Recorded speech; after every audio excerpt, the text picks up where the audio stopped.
Hello at welcome na naman sa isang episode ng Investing Philippines. Ang topic natin ngayon ay tungkol sa minding your own business. So, ano ba ang ibig kong sabihin ng minding your own business para maging financially free ka and financially independent ka? So, ang mga tao, siguro hindi nila nare-realize yun. Ang iniisip kasi nila ay business ng iba. Hindi nila binibigyang pansin kung ano yung business nila, nung sarili nila. Ang isang tao, ang kanyang personal na paghawak ng pera ay katulad din ng isang company, tulad din ng isang negosyo. So, ang isang negosyo, ina-handle niya and minamanage niya yung flow ng pera, yung income niya, and yung mga expenses niya, di ba? So, yan yung isang business kung paano mo kagaling maiha-handle yung pera. So, ang mga businessman, tinatrack nila yung kanilang pera sa pamamagitan ng financial statement, di ba? Ito yung income statement, balance sheet. Pinag-aaralan natin yan doon sa ating course sa website para malaman natin kung maganda ba mag-invest sa isang company. So, ituturo ko sa inyo yan kung paano magbasa ng financial statement. So ito ang itsura ng isang balance sheet. So, medyo complicated siya, hindi ba? Pero, natututunan yan.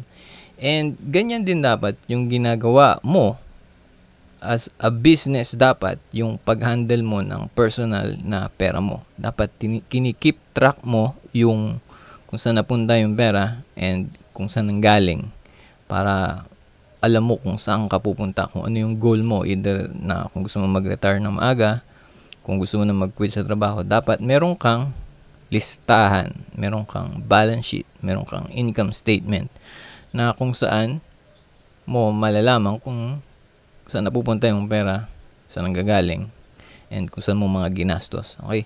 So, ganun dapat. Ang isang tao, dapat tinitreat niya as a business yung kanyang personal na pera. And tuturuan ko kayo kung paano nyo gagawin yun paggawa ng income statement and balance sheet para sa yung personal na finances. Hindi natin gagayahin yung mga ginagawa ng mga accountant tulad nito. Dahil hindi tayo accountant, at dahil para sa personal lang natin yon, para magsilbing guideline, gagawin natin mas simple. And ituturo ko sa iyo kung paano yan. Ganito lang yon. So, ang isang tao, kung gusto niyang i-treat as a business ang kanyang personal na finances, kailangan meron siyang dalawang klase ng financial statement. Ito yung income statement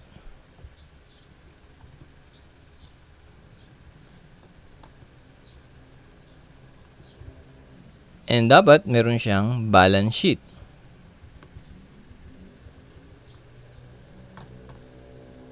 Okay? So, sa high school siguro, tinakil yan, in-explain ng mabuti, pero hindi tayo nakikinig. Pero ngayon, i-explain ko sa inyo ng mas simple. Simple lang yan. Ang income statement, merong dalawang parts. Okay? Meron siyang dalawang parts. Ayan, dalawang parts. Ang unang part, itong unang square, ang tawag natin dyan ay income. Okay? Teka, ayusin ko lang. Okay. And yung second, ito yung expenses.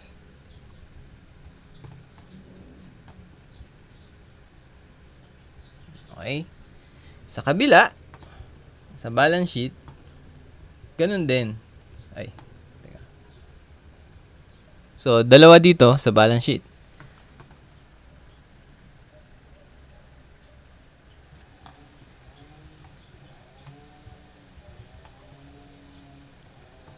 Meron kang assets and meron kang liabilities.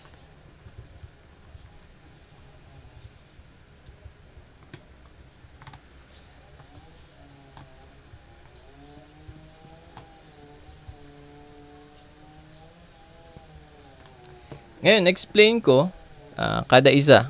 Sa income statement, ang income, yun yung kung saan nanggaling yung pera. Di ba? Kung saan mo na kinita yung pera. Yung expenses, ito yung mga bagay na pinagastusan mo dahil kailangan. Sa balance sheet, ito, ang balance sheet, nakalista dyan yung assets and liabilities mo. Ang assets ay yung mga bagay na mga pag-aari mo, yung mga investments mo, dito mo nililista. Sa liabilities, ito yung mga pagkakautang mo. Or dito yung mga loans or mga utang na kailangan mong bayaran. Okay? So, merong relationship ang income statement at balance sheet. Okay? Ang assets, kapag naglista ka dito, ang assets, dapat magbibigay sa'yo ng income. Okay? Ang assets mo, kahit hindi ka magtrabaho, nagbibigay siya ng income sa'yo. Okay? Ang liabilities mo, ito naman yung mga bagay na nagbibigay sa'yo ng expenses. So, for example, meron kang car loan. Diba? Utang yan, loan. So, lilista mo sila sa liabilities. Ang liabilities, merong monthly payments. Yung car loan, diba? Meron siyang monthly. So, magbibigay siya ngayon sa'yo ng expenses every month. Okay? So, i-fill up natin to. Kunyari sa isang normal na empleyado, normal na tao, gayahin natin yung, ano ba yung typical na makikita mo sa balance sheet nila and income statement nila. So, ang income ng isang normal na empleyado ay syempre yung salary niya. So, ano bang nagbigay sa kanya ng salary? Dahil syempre, yung time and yung health niya. So, asset yan. Time and health. Diba? Yung katawan mo, nagbigay sa'yo, or yung skills, pwede mo ilagay yan. So, ang time and health mo, dahil nag-spend ka ng time sa work, kikita ka every month, meron kang salary. Di ba?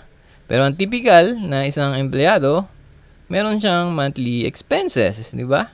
Dahil ang time and health, parang liability din yan. Di ba? Kailangan mo siyang gastusan, kailangan mong pakainin. So, meron kang expenses as food or transportation para madala mo yung katawan mo sa kung saan mo kailangan puntahan. Electricity, internet, or utilities. Diba? So, ganyan. Ngayon, syempre, nag-move up sa corporate world si empleyado. Syempre, minsan, gusto niya magkaroon ng bahay. Diba? So, either bumili siya ng bahay or magrenta siya. So, pwede mo ilagay dito yung expenses as rent. Di ba? Or, pwede din na gawin niya, mag-loan siya sa bangko, housing loan. Pero, since nagdagdag ka sa liabilities mo, kailangan mo magdagdag sa expenses dahil yun yung ginagawa ng liabilities. Nagdadagdag sa'yo ng expenses every month. So, meron kang housing payments, yung monthly payment ng housing.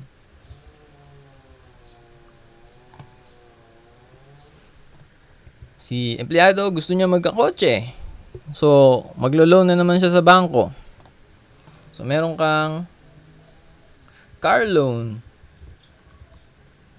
So, ang car loan, meron uling monthly, di ba? So, car payments. Ayan. So, ayan yung typical na nakikita mo sa balance sheet and income statement ng isang empleyado. Pero ngayon, medyo natututo na yung tao. May lalapit sa kanya na insurance agent. Ayan, for example, insurance agent. So, sasabihin ng insurance agent, ang asset, ang life insurance or VUL ay isang asset. Okay? Ngayon, dito mo kailangan mag-isip ng mabuti. Saan mo ilalagay yung life insurance or VUL? Sa assets or sa liabilities? Kung ilalagay mo siya sa assets, life insurance, VUL. Kung ilalagay mo siya sa assets, dapat magbibigay sa'yo ng pera yung nilagay mo sa asset. Dapat magbibigay sa'yo ng income yan. Pero ang nangyayari, hindi di ba? Hindi Kailangan mo magbayad ng monthly premium di ba?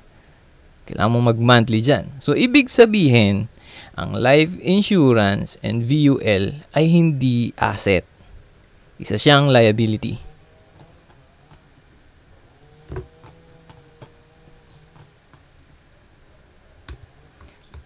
Life insurance, VUL, ay isang liability dahil kailangan mong magbayad ng premium para ma-maintain yung life insurance mo or VUL. Life insurance or VUL premium. Ngayon, teka. Sabihin ng financial advisor, ang life insurance ay isang asset, di ba? Meron kang investment doon. Pero, ang investment mo doon, sabihin na natin merong part ng life insurance and VUL na investment. Pwede mo siyang ilagay sa assets. Pero, hindi mo nga siya pwedeng ilagay sa assets kasi wala kang nare-receive na income. Pag namatay ka lang, tsaka merong marireceive na income, di ba? So, hindi mo kailangan sundin kung ano yung general belief sa kung ano ang asset at liabilities. Dahil yung ginagawa ng mga accountants ay iba sa dapat mong gawin. Ikaw yung mag-iisip niyan. Na mag-isa, i-realize mo kung ano ang isang asset and liabilities ng mas simpleng definition. Ang asset ay isang bagay na nagbibigay sa'yo ng pera or nagbibigay sa'yo ng income, magtrabaho ka man o hindi. Ang liabilities, magbibigay sa'yo ng expenses. Magtrabaho ka man o hindi, mawalan ka ng trabaho, hindi mo yan mabayaran, patay ka. Okay? So, yan. Ngayon, ang balance sheet, ito yung nakakapag magugulat kayo. Ang balance sheet, kaya siya tinawag na balance sheet, ay dahil kailangan mag-balance. Ang ibig sabihin nun, kung meron kang liabilities, dapat meron kang asset na same amount. Okay? So, let's say for example, etong time, di ba, and health, di ba, equal siya, di ba?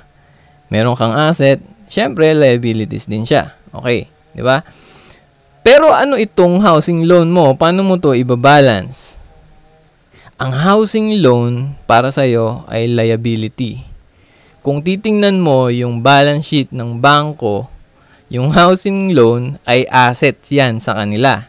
Kasi, ikaw na nagbabayad na expenses ay income para sa kanila. So, sa kanila, nakalista yung housing loan sa assets column. Okay? So, pag pinagsama mo yung balance sheet mo at yung balance sheet ng bangko, equal na, balance na. Merong same amount ng housing loan sa'yo as liabilities and merong same amount ng housing loan doon sa bangko na nakalagay sa assets. Okay? Sa car loan, ganun din. Sa life insurance and VUL, sa'yo liabilities yan. Pero sa agent and dun sa life insurance, meron silang income sa'yo. So, sa kanila, asset yun. Kapag sinabi nila na ang life insurance at VUL ay assets, hindi sila nagsisinungaling. Okay? Ang sinasabi lang nila or ang tanong doon kung kaninong asset yun, sa'yo ba o sa kanila. Okay? Nagigets nyo? Kailangan open yung mind nyo dyan eh. Kasi para itong game eh. Kung sino yung mas maraming assets. Okay? So kaya ako sinabi na mind your own business. Ganito. Ang salary na most of your time ini-spend mo, ang ibig sabihin yan, iniisip mo yung business nung boss mo. Okay? Nag-spend ka ng time para sa boss mo. So, business niya yun. Ngayon, itong sa housing loan, pag nagbayad ka, hindi mo iniisip yung sarili mo. Iniisip mo yung business ng bangko na pagpapautang sa housing.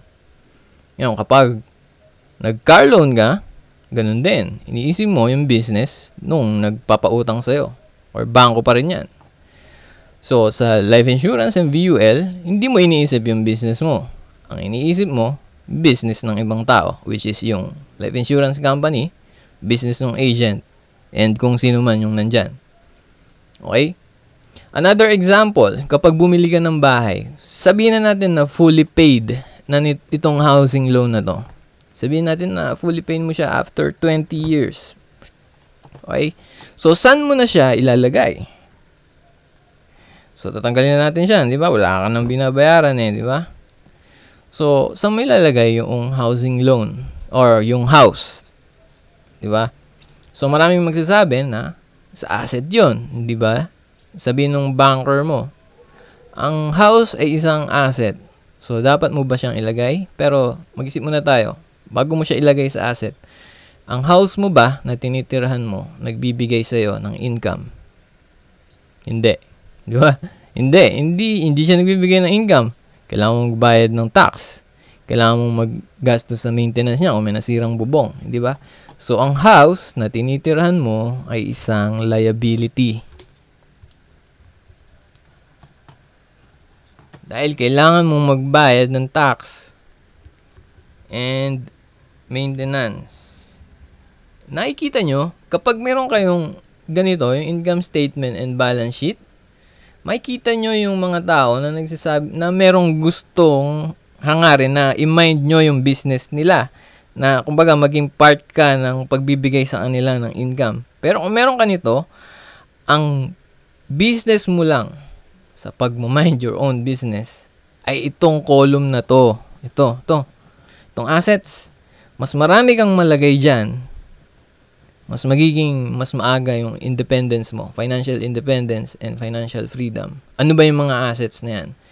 So, ang mga assets na yan ay tulad ng stocks. Diba? May dividends yan. So, income yun. Wala kang binabayaran to hold that stocks. Diba? Walang expense. Kapag marami ka nito, tapos konti nito, yan na. Yan yung magandang business. Kung isa kang corporation, mag-i-invest ako sa'yo. Papautangin kita para mas lumago pa yung assets mo. Dahil kung ganyan, nakikita ko, daming expenses nito. Kung isa akong investor, tapos maraming liabilities, pangit, hindi ako mag-i-invest sa'yo. Pero kung napalago mo itong assets, marami kang income, konting expenses, konting liabilities, yon, nagsisimula ka ng i-mind your own business. Dahil ito lang naman talaga yung business mo Ito. And ngayon nakikita nyo na simple lang pala. Ang gagawin ko lang, mag-accumulate ng assets, maparami yung income ko, and mapakonti yung expenses. So, let's say, bumili ka ng stocks dahil napanood mo tong video ko na ito. So, ang stocks, magbibigay sa'yo ng income which is from dividends. So, ang problema lang dito sa assets column, kung maglalagay ka ng mga assets mo dyan, bawat isa dyan, kailangan mong matutunan kung paano mo i-manage, okay? Or kung paano mo ka maghahanap ng magandang assets na pwedeng ilagay dyan. So, like say for example, ang stocks. Hindi basta-basta ang pagbili ng stocks. Hindi porke may nagsabi sa'yo na bilhin mo to, ay bibilin mo. Hindi ganun. Mag-i-invest ka ba kung ikaw ay isang corporation ng CEO na ganun mag-isip, na may nagbigay ng tips sa kanya na bilhin mo to, bibilin niya, di ba? Hindi ganun. Dapat ikaw ang CEO ng business mo, which is yung personal finance, yung paghahawak ng pera mo. Business yan. So, kung magaling yung CEO, which is ikaw, kung marunong ka, maganda ang magiging kalalabasan nito. And high quality yung mga malalagay. Yung mga assets na malalagay mo dito, high quality. Okay, yun yung goal natin. So, let's say for example, itong house, ayaw mo ng liability, bumili ka pa ng isang house, pinarentahan mo, ngayon, assets na siya dahil nagbibigay na siya ng income. Diba? House. Bayad sa'yo, rent. May rent ka na. Dumadami na, di ba? So, yan lang. Ganun lang naman kadali, di ba? Simple lang. Damihan mo yung assets, kontian mo yung liabilities, kontian mo yung expenses. Dahil kapag nagka-assets ka, dadami income mo. And isipin mo yun. Yun lang ang business mo, hindi business ng iba. Okay? Isipin mo muna yung sarili mo. Medyo parang makasirili, pero pag nagawa mo na ito, pwede ka nang tumulong sa iba, di ba? Hindi ka nakadepende sa isang income So, meron ka ng chance para makatulong and make a change sa family mo or sa mundo kung gusto mo. Diba? So, yan lang po muna tayo ngayon. Sana meron kayong natutunan. And kung meron kayong mga questions, leave nyo lang sa comment section below. So, this is Wayne, and thanks for watching.